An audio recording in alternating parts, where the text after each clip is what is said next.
Assalamualaikum warahmatullahi wabarakatuh. Selamat pagi teman-teman semuanya. Waalaikumsalam warahmatullahi wabarakatuh. Selamat pagi. Selamat pagi, Mbak Hayu. Pagi semuanya. Sebelumnya saya mengucapkan terima kasih atas kehadiran teman-teman semuanya yang telah hadir mengikuti konseling kelompok pada hari ini. Oh ya, sebelum dimulai, marilah kita berdoa menurut agama dan kepercayaan masing-masing. Berdoa dimulai.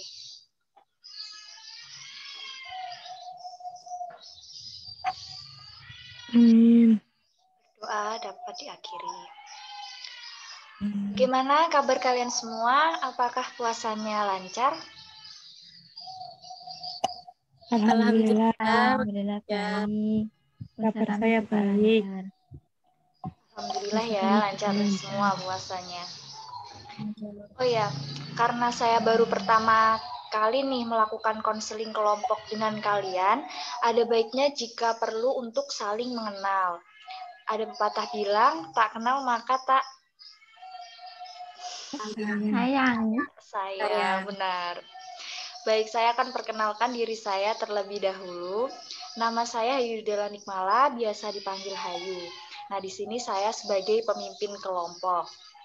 Selanjutnya saya persilahkan untuk teman-teman memperkenalkan diri juga agar mengenal satu sama lain. Baik, silahkan sebutkan nama dan asal daerah kalian masing-masing. Silakan. Baik, terima kasih Mbak Ayu. Teman-teman semuanya, perkenalkan, di sini nama saya Nurlina Dwi Diharja, biasanya dipanggil Lina, asalnya dari Gresik. Terima kasih. Salam kenal Mbak Nurlina.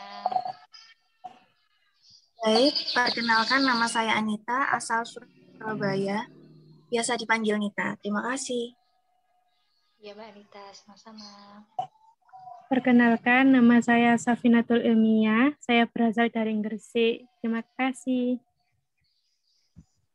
Perkenalkan, nama saya Dewi Musyarofa, biasanya dipanggil Dewi. Saya asal Surabaya.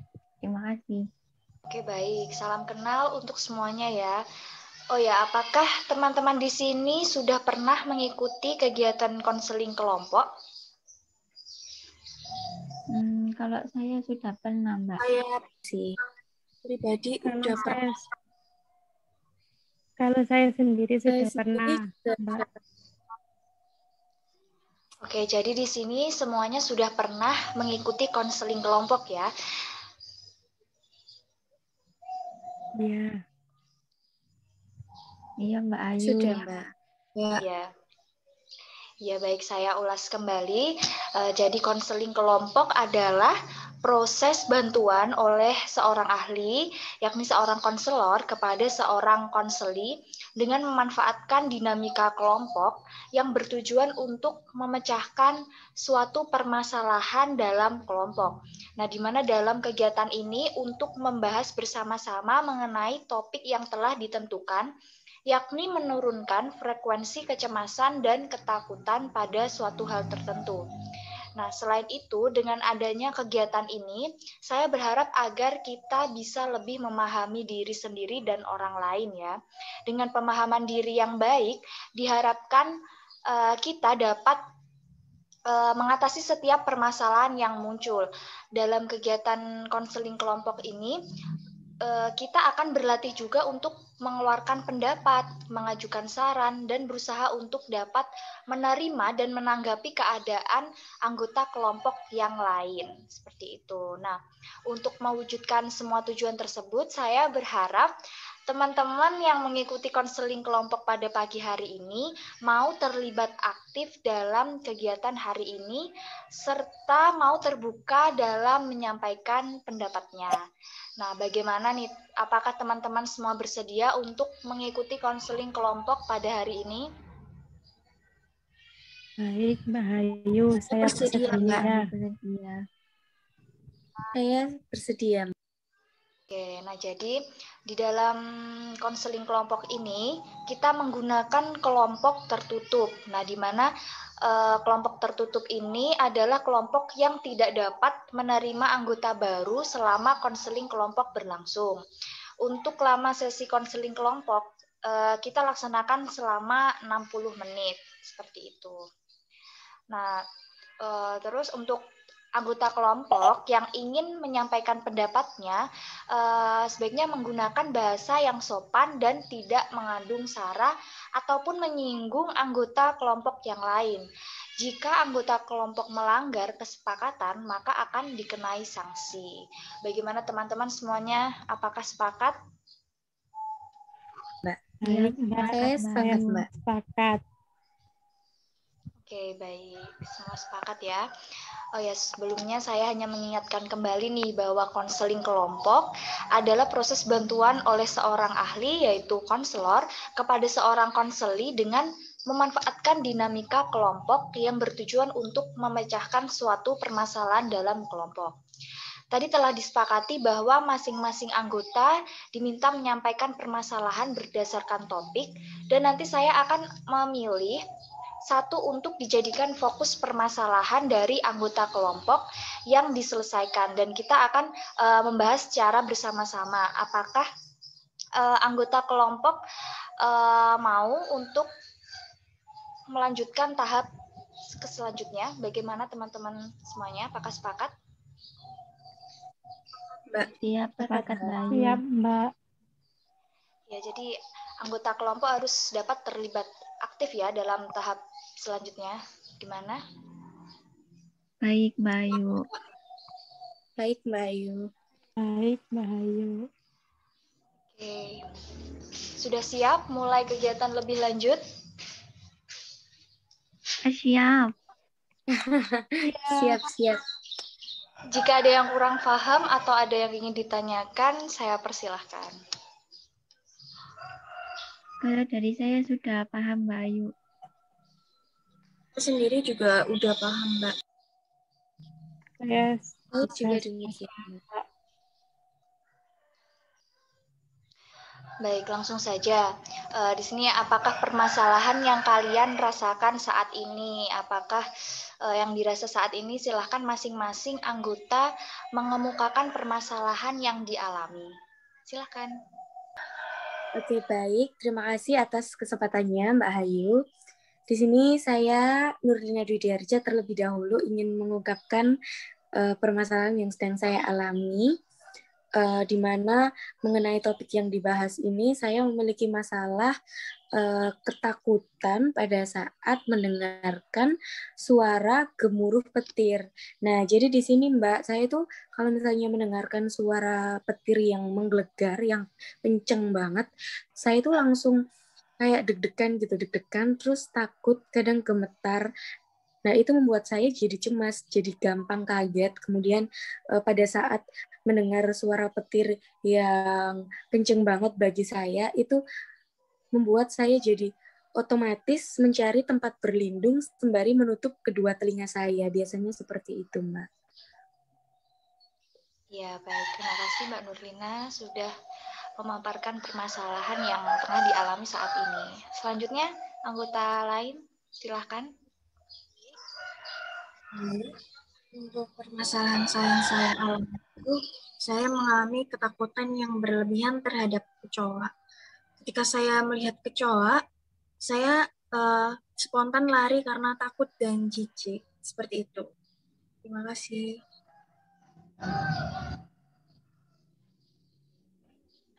Silahkan untuk anggota yang lain. baik, Mbak Hayu. Terima kasih. Untuk permasalahan yang sedang saya alami, yaitu saya seringkali merasakan ketakutan pada ketinggian. Begitu. Terima kasih. Kalau saya sendiri ini permasalahannya tuh saya mempunyai rasa ketakutan yang mendalam apabila mendengar orang marah-marah ataupun kayak bicara nadanya tuh bentak-bentak. Begitu Mbak Ayu permasalahan saya. Oke, baik. Nah, jadi semua anggota sudah mengemukakan permasalahan masing-masing, di mana permasalahan teman-teman sangat beragam ya di sini. Dapat saya simpulkan bahwa permasalahan di sini sesuai dengan topik yang dibahas mengenai kecemasan dan ketakutan pada suatu hal tertentu. Nah, bagaimana kalau di sini kita fokus pada permasalahannya Mbak Anita, yakni mengenai ketakutan yang berlebihan terhadap kecoa. Bagaimana teman-teman, apakah setuju? Kalau saya sih setuju Mbak, karena kecoa kan hewan yang mengerikan juga. Ya, untuk yang lainnya bagaimana? Saya setuju, Mbak. Baik, apabila teman-teman sudah sepakat nih untuk Mbak Anita sendiri, coba ceritakan permasalahan yang Mbak Anita alami lebih detail lagi. Silakan Mbak Anita. Jadi permasalahan saya itu, saya tuh merasa ketakutan banget dengan hewan kecoa. Ketika saya bertemu dengan hewan tersebut, saya itu otomatis pasti langsung lari dan saya merasa jijik dengan hewan tersebut dan takut banget. Apalagi kecoa itu mengandung racun dan itu membuat saya merasa lebih takutnya berlebihan dan jijik dengan hewan tersebut. Oke, kalau saya boleh tanya nih, sejak kapan Mbak Anita mulai muncul rasa takut pada hewan kecoa tersebut? Saya kecil, ketika saya masih duduk di bangku SD, saya tuh kan main di rumah nenek, kemudian di dapurnya. Terus di situ banyak kecoak dan kemudian kecoak itu nempel di badan saya dan sejak itu saya menjadi lebih takut. Seperti itu, Mbak. Oke, baik. Jadi hewan kecoaknya sendiri sampai menempel di badannya Mbak Anita ya, sehingga rasa ketakutan Mbak Anita ini tuh menjadi lebih tinggi. Nah, apakah pada saat ditempeli seekor kecoa ini Mbak Anita merasakan gatal atau malah ada yang terluka atau bagaimana? Ya, ngerasa gatal tapi tidak sampai luka sih. Dan ketika suatu hari saya tuh dengar dokter berbicara bahwa hewan kecoak itu mengandung racun dan itu membuat saya menjadi lebih jijik dan takut gitu. Oke, baik, dapat saya pahami ya apa yang dirasakan Mbak Anita mengenai ketakutan pada seekor kecoa ini. Jadi kayak fobia gitu ya Mbak Anita. Iya, Terlebih benar udah sekali. dengar ya, terlebih udah dengar dari dokternya secara langsung nih bahwa kecoa sendiri juga mengandung racun. Oke, mungkin dari teman-teman ada yang ingin ditanyakan pada Mbak Anita? Silakan. Teman-teman yang ingin bertanya.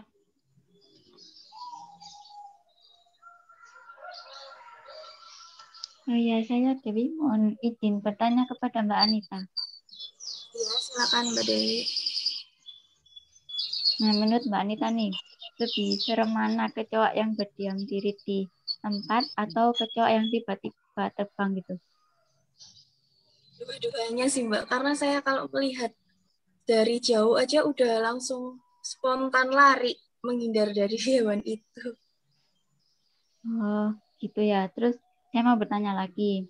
Terus kapan terakhir kalinya Mbak Anita melihat kecoa? Dan kecoa itu ada di ruangan mana? Di dapur atau di mana gitu?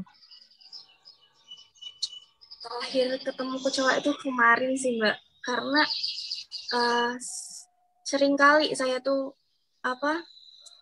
menjumpai hewan tersebut karena di dapur saya pun juga ada. Nggak tahu datangnya dari mana karena semuanya udah tertutup dan saya seringkali membersihkan dapur tersebut. Tapi Mbak Anita udah ngasih karbol juga enggak di dapurnya? Soalnya kan kecoa itu anti sama bau wewangian gitu. Ya sudah, saya pakai karbol dan nyemprot pakai semprotan yang mematikan kecoa itu. Tapi masih muncul ya kecoanya. Iya. Oke, makasih Mbak Anita. Karena hewan kecoak sendiri itu kan identik dengan tempat yang kotor ya. Seperti itu ya teman-teman. Iya Mbak Ayu. Silakan yang ingin ditanyakan lagi dari teman-teman. Untuk saya sendiri mau izin bertanya kepada Mbak Anita nih. Ya, Mbak Lina, silakan. Bisa mendengar suara saya, teman-teman? Iya, Bisa, Mbak. Mbak. Iya, jadi yang ingin saya tanyakan ini, apakah dari anggota keluarga Mbak Anita ini ada yang memang juga takut dengan kecoa, takut dengan hewan tersebut, sehingga hal itu mempengaruhi ketakutan Mbak Anita kepada kecoa itu sendiri, atau Mbak Anita takut dengan hewan ini itu karena muncul dari dalam diri Mbak Anita sendiri atau melihat ada anggota keluarga Mbak Anita yang takut dengan kecoa tersebut. Seperti apa Mbak Anita? Kalau dari keluarga saya sih Mbak, nggak ada yang takut dengan hewan tersebut ya. Di dalam keluarga itu cuman saya yang takut karena pengalaman kecil saya itu membuat saya takut dan itu muncul sendirinya di dalam diri saya. Seperti itu.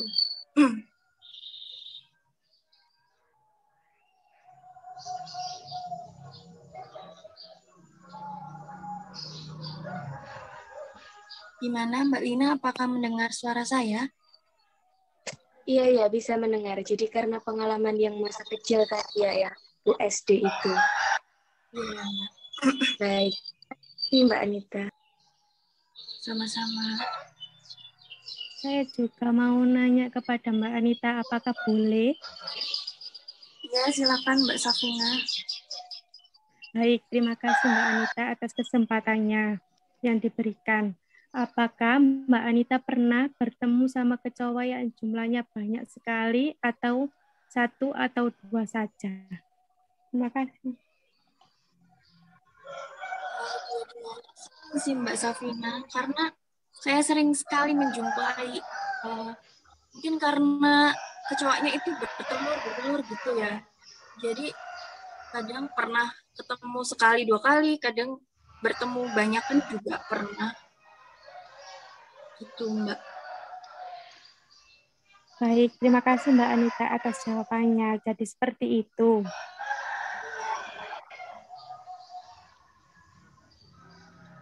Oke, baik Mbak Anita. Saya juga ingin bertanya lagi nih.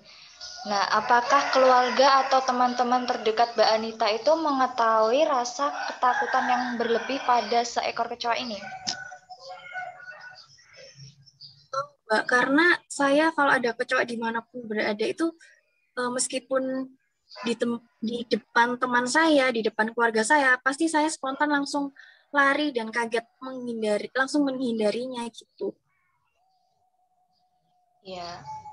Lalu respon dari keluarga dan teman-teman gimana nih? Apa malah ngejailin Mbak Anita atau malah ada yang ngelindungin? Misal ada kecoa, terus temennya ada yang berani ngebuang kecoanya itu atau gimana Mbak?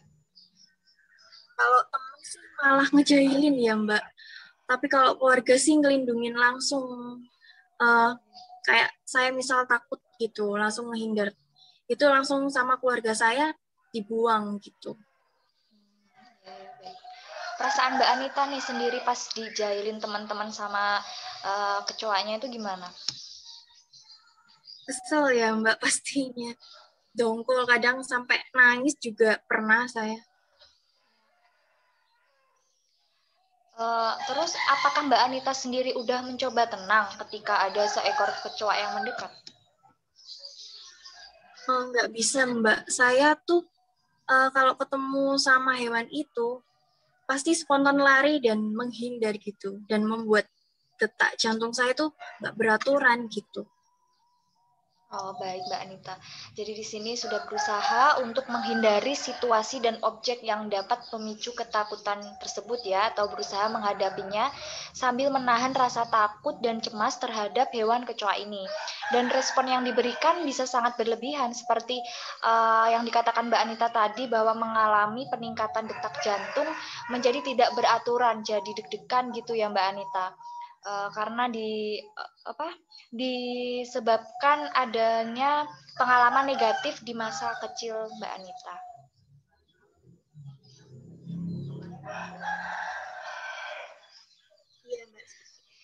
Mungkin dari teman-teman ada yang ingin ditanyakan lagi untuk Mbak Anita? Kalau dari saya sudah cukup, Mbak. Dari saya juga sudah cukup, Mbak. Dari saya sudah cukup, Mbak. Baik, jadi di sini Mbak Anita sudah menceritakan secara mendetail ya, dan teman-teman juga ikut bertanya dari permasalahan yang tengah dialami Mbak Anita. Nah, dalam hal ini dapat saya spesifikasikan bahwa permasalahan yang Mbak Anita alami terletak pada rasa cemas dan takut yang berlebihan pada seekor kecoa, di mana Mbak Anita ini mengalami rasa takut ini sejak kecil, tepatnya pada saat duduk di bangku SD, yang mana pada saat di dapur neneknya nih, banyak kecoa dan kecoanya itu sampai menempel di badannya Mbak Anita. Terlebih, Mbak Anita juga mendengar dari perkataan dokter bahwa kecoa itu mengandung racun dan membuat Mbak Anita itu merasa semakin jijik dan takut sehingga muncul fobia pada seekor kecoa tersebut ya. Mbak, seperti itu. Oke, maka di sini kita tetapkan terlebih dahulu tujuan apa sih yang ingin dicapai oleh Mbak Anita untuk kedepannya mengenai hal ini. Tujuannya yang ingin dicapai oleh Mbak Anita itu seperti apa? Coba Mbak Anita utarakan.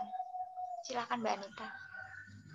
Terima kasih Mbak Ayu. Tujuan saya di dalam mengikuti konseling ini karena topiknya pas dengan apa yang saya alami,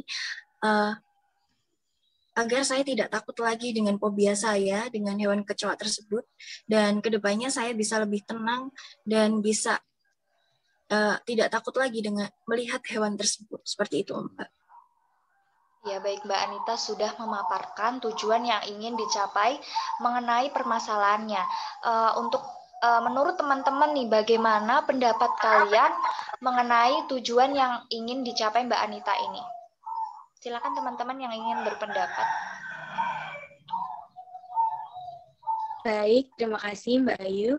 Kalau dari saya sendiri, saya sangat setuju dengan tujuan dan harapan-harapan yang ingin dicapai Mbak Anita melalui proses konseling kelompok ini, di mana Mbak Anita ingin tidak lagi merasakan kecemasan dan juga ketakutan yang berlebihan kepada seekor kecoa, dengan cara menurunkan frekuensi kecemasan-kecemasan apabila nantinya bertemu dengan seekor kecoa. Nah, saya sangat setuju sekali dengan tujuan dan harapan yang sudah dibuat oleh Mbak Anita. Ya, terima kasih Mbak Anita. Mbak Nurlina, mohon maaf. Kalau menurut saya juga setuju dengan apa tujuan dari Mbak Anita tadi, bahwa Mbak Anita akan berusaha untuk menghilangkan rasa takut kepada kecoa. Kalau dari saya sendiri, saya pun juga sangat setuju dengan tujuan yang disampaikan sama Mbak Anita.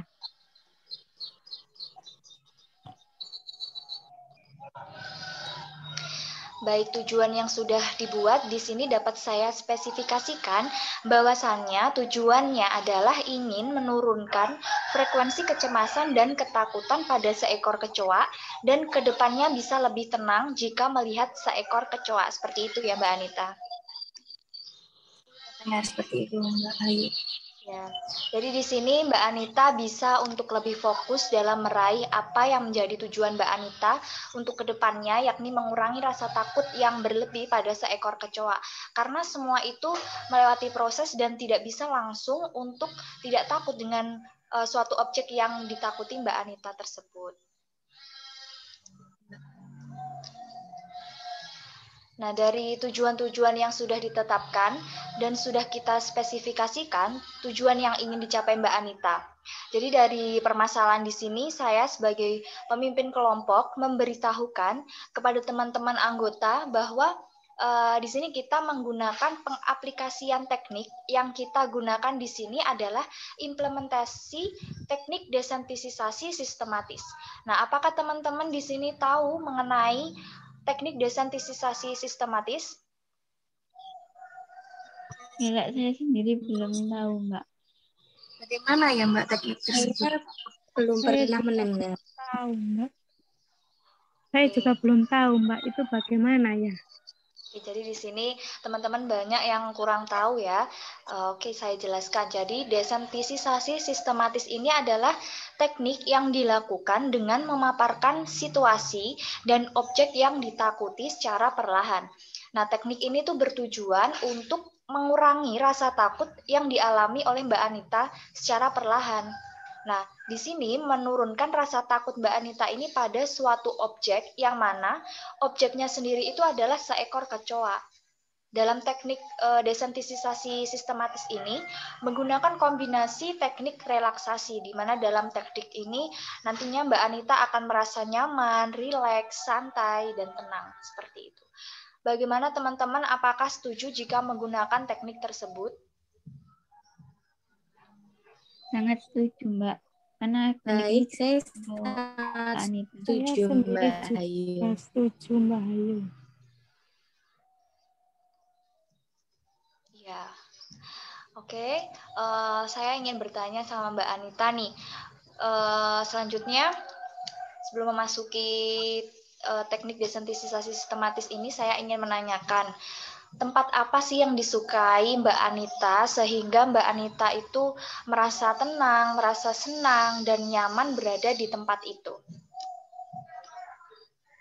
Saya suka tempat yang berhawa dingin, seperti gunung atau perbukitan, Mbak, karena itu membuat saya menjadi tenang, fresh, santai gitu. Oke, Seperti jadi itu, Mbak. ya, jadi Mbak Anita merasa nyaman, tenang berada pada saat di bukit seperti itu ya Mbak Anita. Iya, Mbak. Oke, baik. Jadi di sini saya mempunyai sebuah gambar ataupun objek yang ditakuti Mbak Anita, yakni seekor kecoa. Ini Mbak Anita gambarnya.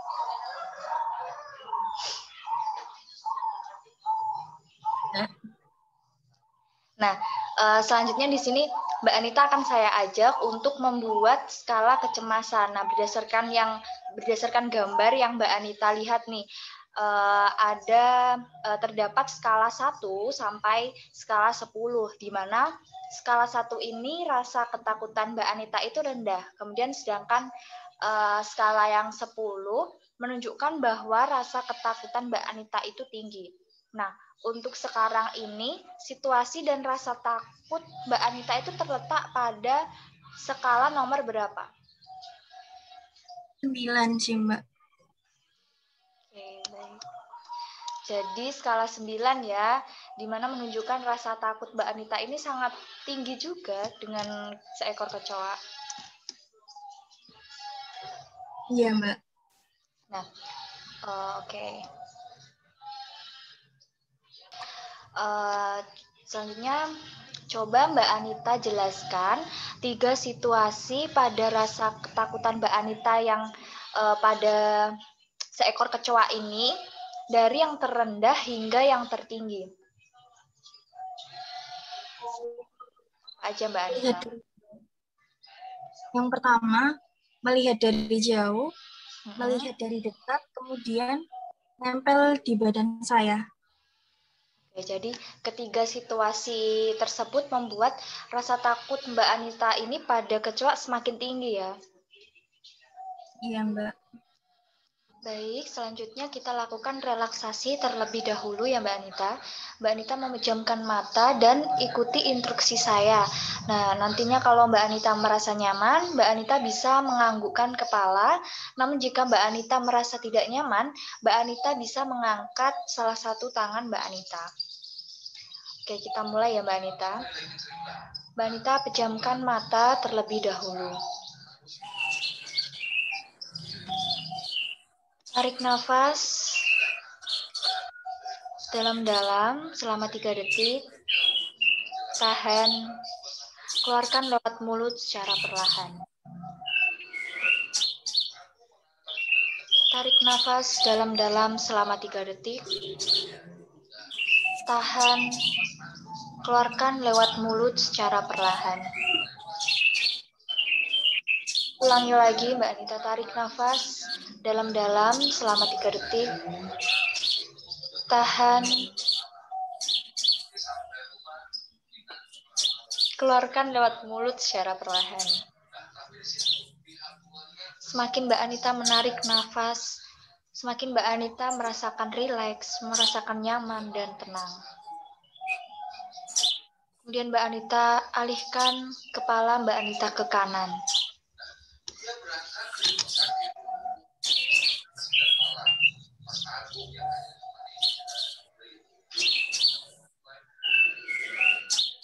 Kembalikan ke posisi awal.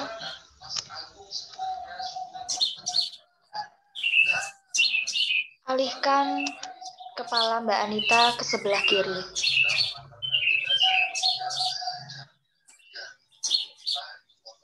Lakukan sekali lagi, alihkan kepala Mbak Anita ke kanan, lalu ke kiri. Semakin Mbak Anita mengalihkan kepala dari kanan ke kiri, semakin Mbak Anita merasakan rileks, otot-otot leher Mbak Anita semakin nyaman, Mbak Anita semakin tenang.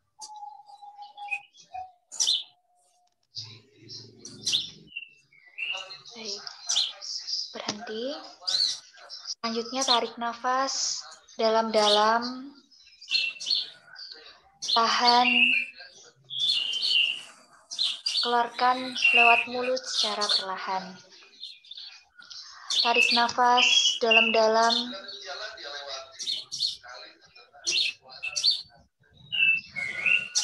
tahan, keluarkan lewat mulut secara perlahan.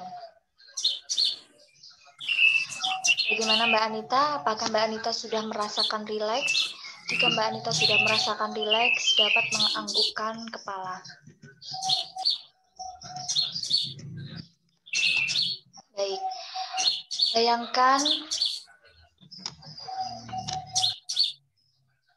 Bayangkan Mbak Anita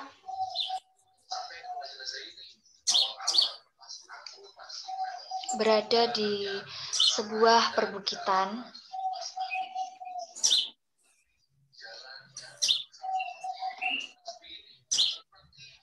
yang sejuk dan menikmati suasana di bukit tersebut. Terasa sejuk, dingin, dan membuat Mbak Anita semakin nyaman, semakin rileks. Ada kicauan burung yang merdu bersama angin sepoi-sepoi yang membuat Mbak Anita semakin nyaman, semakin rileks. Mbak Anita merasakan rasa nyaman, rasa rileks ketika Mbak Anita berada di perbukitan. Pada saat Mbak Anita menikmati sejuknya di pegunungan, Mbak Anita melihat seekor kecoa dari jauh. Lihat kecoa dari jauh. Namun Mbak Anita dapat mengatasinya. Mbak Anita tetap merasa tenang, merasa rileks, karena Mbak Anita berada di tempat yang paling disukai. Dan kecoa itu pun pergi. Selanjutnya Mbak Anita berjalan-jalan di perbukitan tersebut sambil minum air. Angin sepoi-sepoi, suara kicauan burung yang membuat Mbak Anita semakin rileks dan semakin nyaman. Ketika Mbak Anita menikmati angin sepoi-sepoi tersebut, tiba-tiba datanglah seekor kecoa dan semakin mendekati Mbak Anita. Kecoa itu semakin mendekat. Namun Mbak Anita dapat mengatasinya dengan tetap rileks dan tetap tenang. Tetap rileks menikmati suasana di perbukitan tersebut. Dan kecoa kecoa itu pun berlalu. Ketika Mbak Anita duduk di bawah pohon sambil menikmati suasana perbukitan tersebut, menikmati indahnya perbukitan, kicauan burung yang merdu, dan angin sepoi-sepoi yang membuat Mbak Anita semakin rileks. Tiba-tiba, kecoa itu pun datang kembali menghampiri Mbak Anita, semakin dekat dan semakin dekat, hingga kecoa tersebut menempel pada badan Mbak Anita.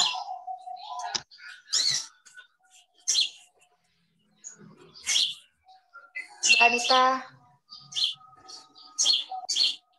tetap bisa tenang, tetap rileks.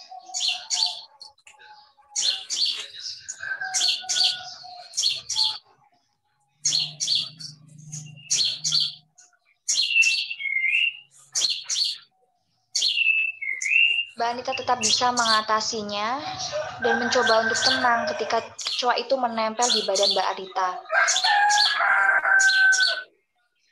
Mbak Anita menikmati sejuknya di perbukitan bersama angin yang sepoi-sepoi.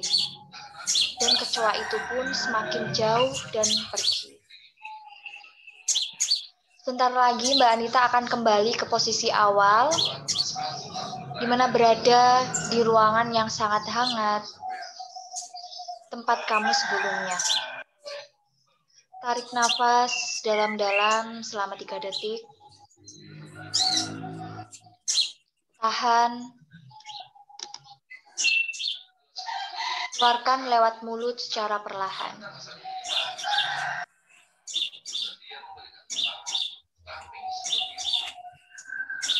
Tarik nafas dalam-dalam selama 3 detik.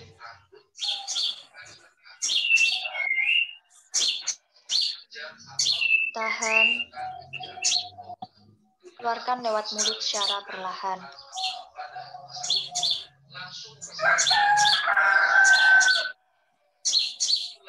Nah, silahkan Mbak Anita membuka mata Mbak Anita.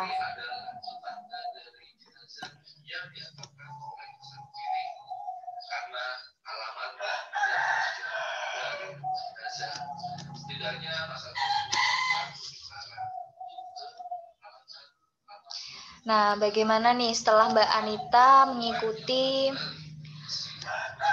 relaksasi ini?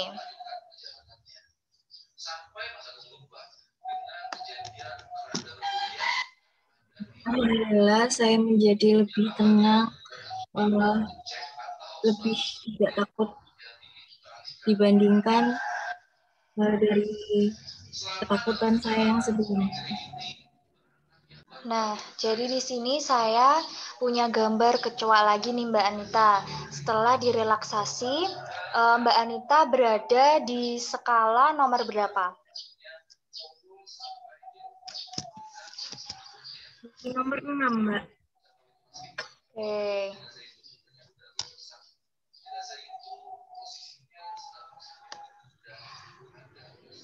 Berada di skala 6 ya, jadi ada penurunan 3 tingkat skala. Ini menunjukkan progres yang baik dan Mbak Anita sudah dapat menurunkan rasa takut pada seekor kecoa ini. Iya, Mbak. Nah, bagaimana nih setelah mengikuti proses konseling kelompok pada hari ini? Perasaannya Mbak Anita bagaimana?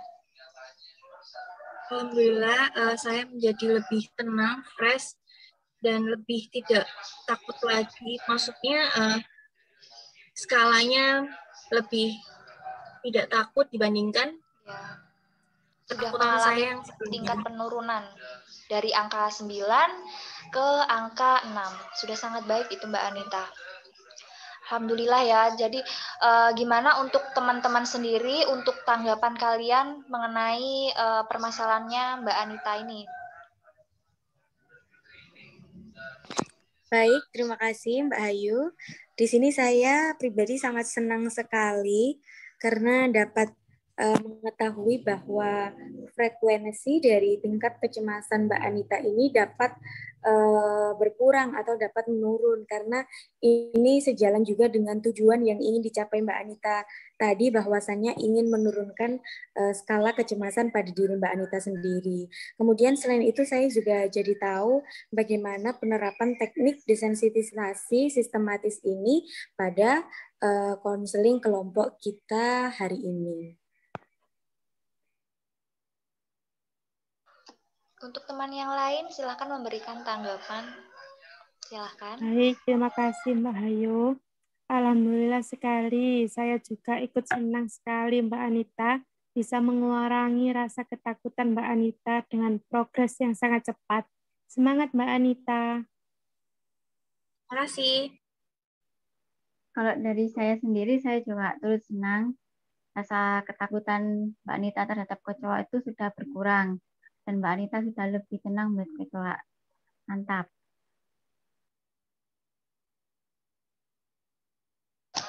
Oke, nah desensitisasi sistematis ini untuk memberikan dampak yang nantinya akan membuat Mbak Anita sendiri sudah terlihat ya mengurangi rasa takut pada seekor kecoa dan berusaha untuk mencapai apa yang menjadi tujuan dari Mbak Anita.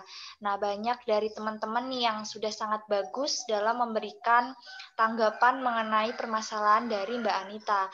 Lalu dari Mbak Anita sendiri nih, bagaimana evaluasi dari Mbak Anita, apa yang ingin dilakukan untuk mencapai tujuan tersebut dan langkah seperti apa yang akan diambil setelah ini? Silahkan Mbak Anita mengutarakannya. Baik, sebelumnya terima kasih atas teman-teman yang sudah memberi tanggapan dan juga mensupport saya. Untuk evaluasi dalam konseling kelompok ini, saya menjadi lebih tidak takut, menjadi lebih tenang dengan hewan tersebut. Kemudian untuk langkah selanjutnya saya akan berlatih melihat hewan itu secara langsung di rumah saya, seperti itu.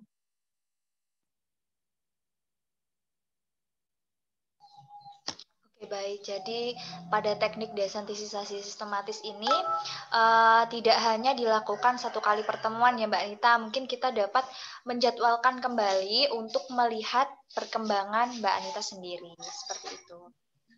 Nah, saya kira proses konseling kita dapat kita akhiri nih sampai di sini mengenai alokasi waktunya juga sudah tepat di 60 menit. Untuk pertemuan selanjutnya, nantinya kita akan membahas permasalahan dari teman-teman yang masih belum sempat kita jadikan fokus permasalahan dalam proses kelompok ini. Nah, di sini saya sebagai seorang konselor ingin mengucapkan banyak-banyak terima kasih pada teman-teman anggota semuanya dan mohon maaf apabila selama proses konseling ini saya sebagai konselor ada salah kata dan perbuatan. Saya ucapkan terima kasih. Sekian saya akhiri. Wassalamualaikum warahmatullahi wabarakatuh. Waalaikumsalam warahmatullahi wabarakatuh. Terima kasih Mbak. Terima kasih Mbak Hayu. Terima kasih. Sampai jumpa di pertemuan selanjutnya.